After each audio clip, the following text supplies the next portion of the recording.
La Tierra está en continuo movimiento. Gira sobre su eje en un ciclo que se completa y se repite una y otra vez cada 24 horas. Por eso se suceden el día y la noche. Si desde un lugar de la superficie terrestre observamos atentamente durante varias horas cómo cambia la posición del Sol y las estrellas en el cielo, podemos percibir el movimiento de rotación terrestre porque vemos al Sol y a las estrellas girar alrededor de nosotros. Como cuando estamos en una calecita en movimiento y el alrededor gira. O por lo menos, eso es lo que parece.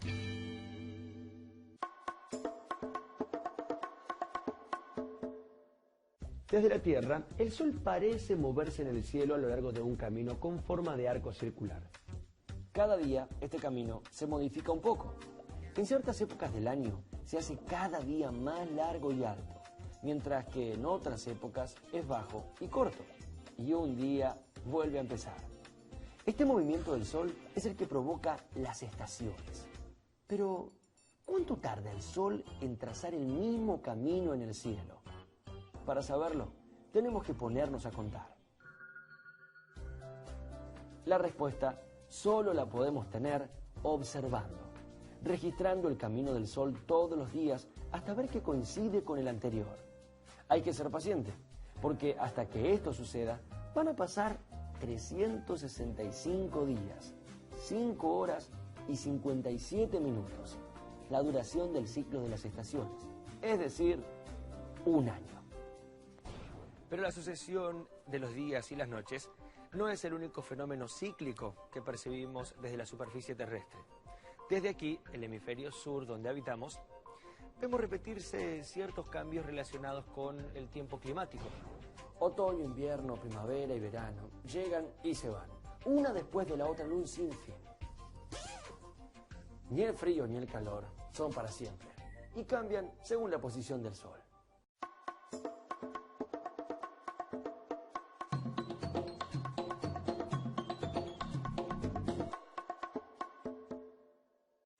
Aproximadamente el 20 de junio se produce el solsticio de invierno. Vemos al Sol seguir un camino que es el más corto en todo el año y alcanzar la menor altura en el cielo. Es el día del año con menos horas de luz. Es la estación del invierno.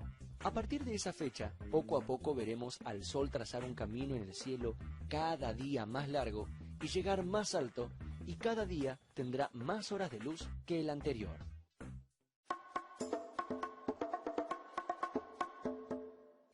El 23 de septiembre se produce el equinoccio de primavera. Significa que ese día el Sol se asoma exactamente por el este y se pone por el oeste, con 12 horas exactas de luz y otras 12 de oscuridad.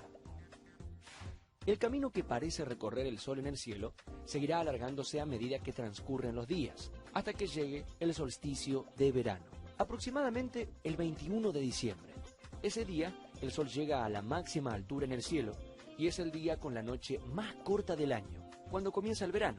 A partir de esa fecha, el camino del Sol en el cielo cambia en un proceso inverso. Se acorta a medida que pasan los días. Aproximadamente el 23 de marzo, el día vuelve a durar exactamente lo mismo que la noche. Es el equinoccio de otoño. La cantidad de horas de luz de los días sigue reduciéndose hasta el próximo 20 de junio, en que comienza un nuevo invierno y el ciclo vuelve a repetirse. Esto es así para quienes vivimos en el hemisferio sur del planeta.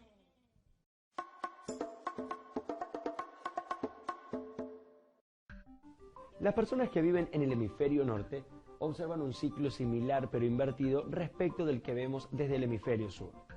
En la fecha que para nosotros se produce la noche más larga del año, en el hemisferio norte tienen el día con más horas de luz. Cuando para nosotros es verano, para ellos es invierno. El 24 de diciembre, por ejemplo, en Navidad, Papá Noel, un personaje originario del hemisferio norte, anda en la nieve muy abrigado, mientras que nosotros, en el hemisferio sur, tenemos calor porque recién ha empezado nuestro verano.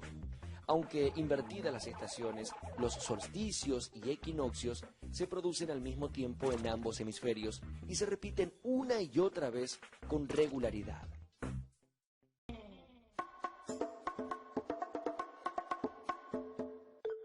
La latitud de una región determina cuánta luz y calor solar recibe.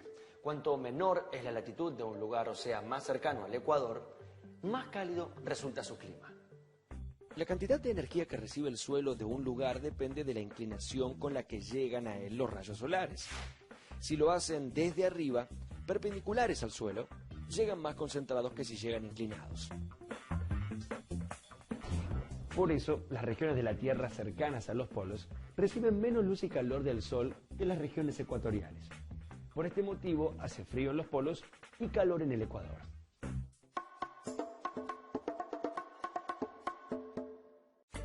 La inclinación del eje terrestre influye sobre la iluminación solar que llega a las diferentes regiones de la Tierra. Vamos a ver, por ejemplo, qué pasa en el solsticio de verano en el hemisferio sur. Ese día, el 21 de diciembre, el eje de la Tierra está completamente inclinado hacia el Sol y existe una zona de la Tierra a la cual los rayos del Sol llegan las 24 horas del día. Es decir, donde no se hace de noche en ningún momento. Esta zona es la que se encuentra entre el Polo Sur y un paralelo que se denomina Círculo Polar Antártico. Simultáneamente en el Polo Norte sucede todo lo contrario. El Sol no asoma sobre el horizonte. Ese día los rayos del Sol llegan en dirección vertical al suelo de los lugares ubicados en los puntos que están sobre un paralelo terrestre llamado Trópico de Capricornio. Esta misma situación ocurre en el hemisferio norte 6 meses más tarde, el 21 de junio, cuando es el solsticio de verano en el hemisferio norte y el solsticio de invierno en el hemisferio sur. En esa fecha, los rayos solares llegan verticalmente a los puntos pertenecientes a otro paralelo, llamado Trópico de Cáncer, ubicado en el hemisferio norte del planeta Tierra.